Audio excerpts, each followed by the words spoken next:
Bonjour à toutes et à tous et bienvenue dans ce premier Zilio Tips.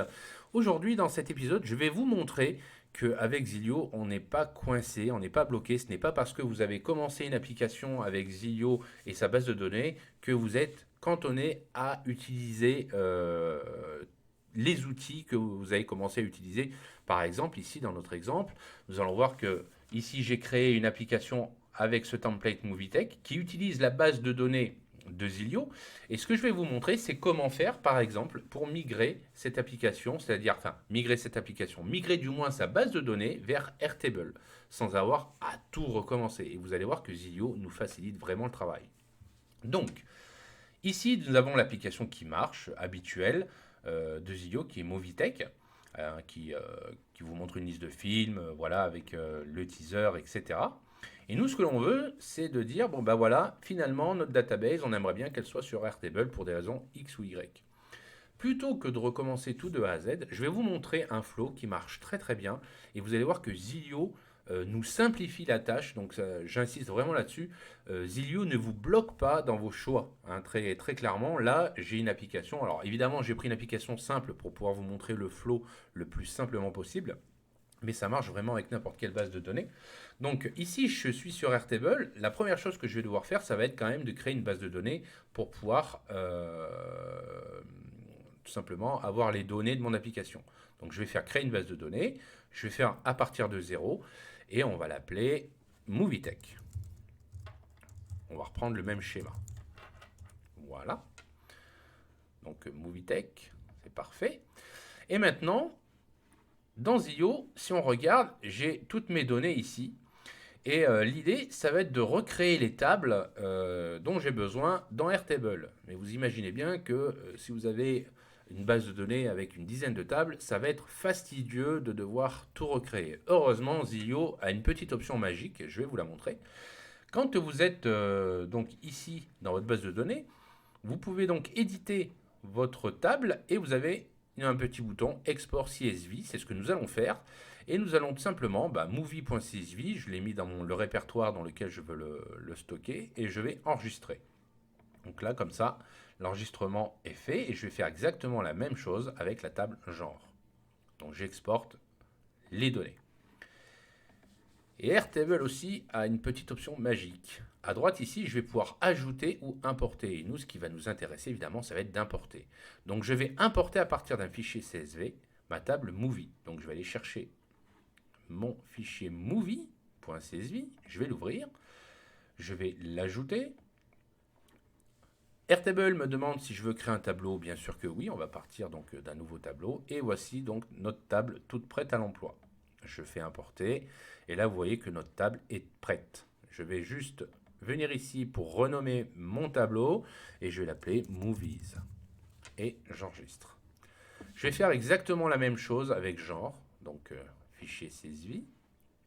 Je vais ajouter mon fichier genre.csv. Voilà. Je veux créer un nouveau tableau. Le voici. J'importe. Encore une fois, je viens ici pour renommer pour que ce soit un peu plus clair. Voilà. Ma table, ici, je n'en ai plus besoin, la table 1, donc je vais la supprimer. Et là, on a notre base, qui est exactement la même que sur Zilio avec deux tables. Une table Movies avec toutes les données et genre. Vous avez vu que ça a été très rapide. On a en fait le même schéma qu'ici. Maintenant que ceci est fait, il va falloir que j'interconnecte les deux.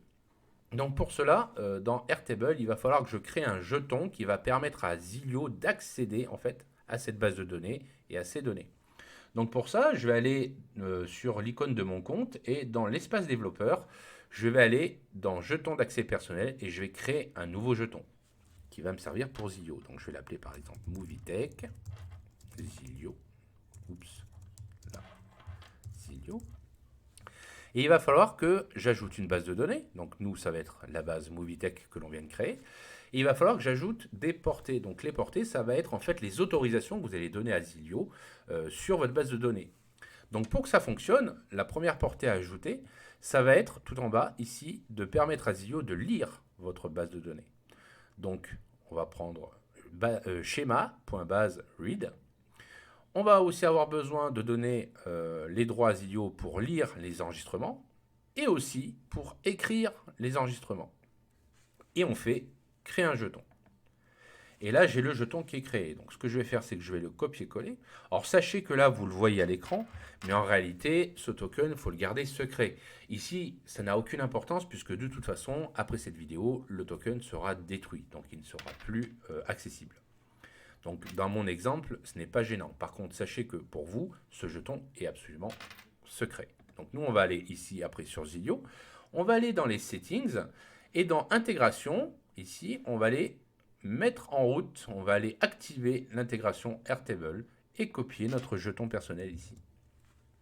En retournant maintenant dans Database, je vais pouvoir cliquer sur l'icône Airtable ici et vous voyez que Zilio voit directement la base de données puisqu'il a les droits et qu'il a le jeton. Je vais pouvoir donc sélectionner les deux tables que je veux importer. Voilà. Et évidemment, je vais faire quelque chose voilà, pour que ce soit plus lisible. Donc en haut, vous avez la base de Zilio et en bas, la base de Airtable. Très bien, nous en sommes à la moitié du chemin. Maintenant, qu'est-ce qu'il faut faire? Il va falloir mettre à jour l'application de manière à ce que Zilio prenne pour données non pas les tables de Zilio, mais les tables de Airtable. Donc pour cela, je vais aller dans le designer et je vais commencer à aller dans mes composants ici, par exemple genre. Et ici dans table, au lieu de sélectionner la table de Zilio, je vais sélectionner la table genre de Airtable. Et je vais faire exactement pareil pour Movie ici. Je vais prendre celle de Airtable. Voilà. Ensuite, on va devoir faire la même chose. Ici, on a un combo qui va aller en fait chercher les genres dans la table de Zilio. Nous, on va vouloir aller les chercher dans la table de Airtable. Je vais juste renommer ici, voilà, enlever le petit 1 qui m'a rajouté. Et on va faire exactement pareil ici. Ça sera genre de Airtable. Voilà. On y est presque. Il ne nous reste plus grand chose à faire.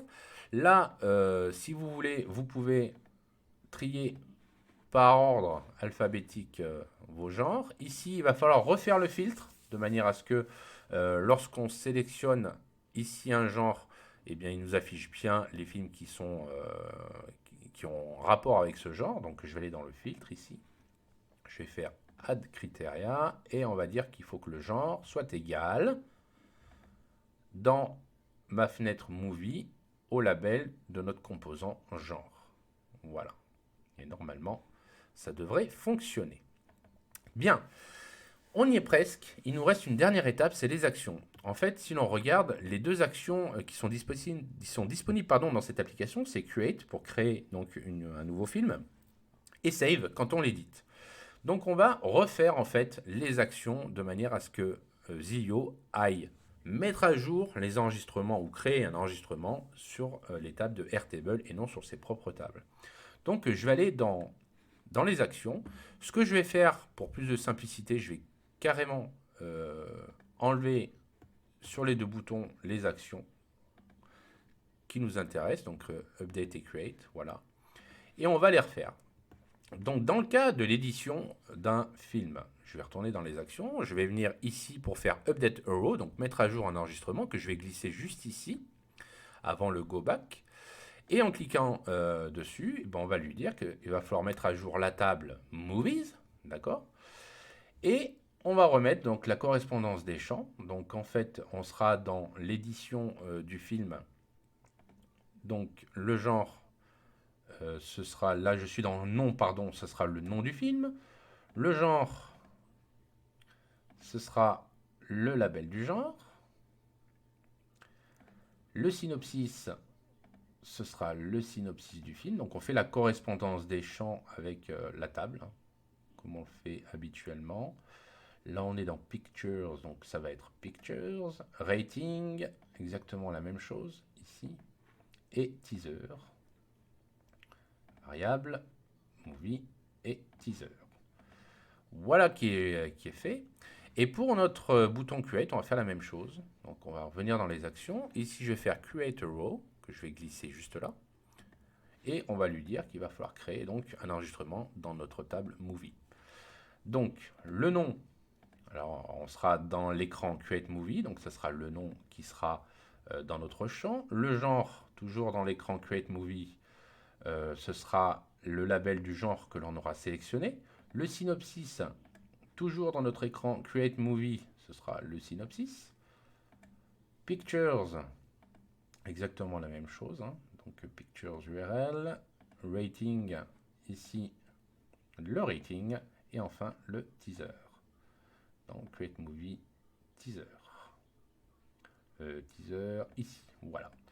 Voilà qui est chose faite. Maintenant que ceci est fait, dans la théorie, je peux aller dans Database et effacer ces deux bases qui ne me servent plus. Et nous avons donc fait notre migration à Airtable. Je retourne dans le designer, tout a l'air de bien se passer. Ce que je vous propose, c'est de tester, tout simplement. Donc on va aller dans simulation, on va rentrer dans l'application. Donc là, j'ai bien mes films qui s'affichent. On va faire un petit essai d'édition, on va prendre par exemple SWAT, ici, donc on a bien les choses qui s'affichent. De 4 étoiles, on va passer à 2 par exemple. Ici, on va faire Edit. On arrive sur l'écran d'édition, on va le passer à 2 étoiles. Je sauvegarde. Hop, ça a bien fonctionné. Je retourne dans Movie et ce qu'on va faire, c'est qu'on va en créer un nouveau. Donc voilà. Name, on va mettre Joker. Le genre, ça va bien dans notre bonne table, donc thriller. Alors pour plus de facilité, j'ai mon petit fichier ici qui me permet, hop, de copier-coller. Ce sera plus simple plutôt que vous me regardiez taper. Voilà, le synopsis. L'URL pour la jaquette. Voilà. Ici. Ensuite, l'URL pour le teaser. Comme ceci. Et un rating, celui-là, je vais lui mettre 5. Et je fais Create. Et là, vous voyez que mon film a été créé. Si je rentre dedans, j'ai bien mon teaser, j'ai bien mon rating, j'ai tout ce qu'il me faut. Voilà. Maintenant, si on retourne du côté de Airtable, donc là, je vais terminer ici. Je vais réaccéder à mes bases. MovieTech. Et si je vais dans Movie, on voit bien que Joker a été créé. Voilà, c'est aussi simple que ça. Et vous voyez qu'en l'espace de quelques minutes, j'ai migré en fait de la base de Zilio à Airtable avec quelques clics. Et alors, ce qui est vachement bien, c'est que vous voyez que vous pouvez directement exporter vos bases de données depuis Zilio pour pouvoir les réintégrer dans Airtable en faisant un import assez facilement. Donc, c'est plutôt tout bénef. Voilà, donc si vous avez des questions, n'hésitez pas. L'espace commentaire est fait pour ça. N'hésitez pas également à nous rejoindre sur notre Slack. Vous trouverez le lien dans la description. Vous pouvez également, si vous n'avez pas encore, créer votre compte gratuit. Si vous avez envie de tester Zilio, le lien sera encore dans la description. Et n'hésitez pas à un petit pouce pour nous montrer que vous aimez cette vidéo. Et n'hésitez pas à nous encourager parce qu'on essaye vraiment de créer du contenu pour que vous puissiez au mieux utiliser cet outil. N'hésitez pas à vous abonner si ce n'est pas fait et je vous retrouve dans la prochaine vidéo. Bye.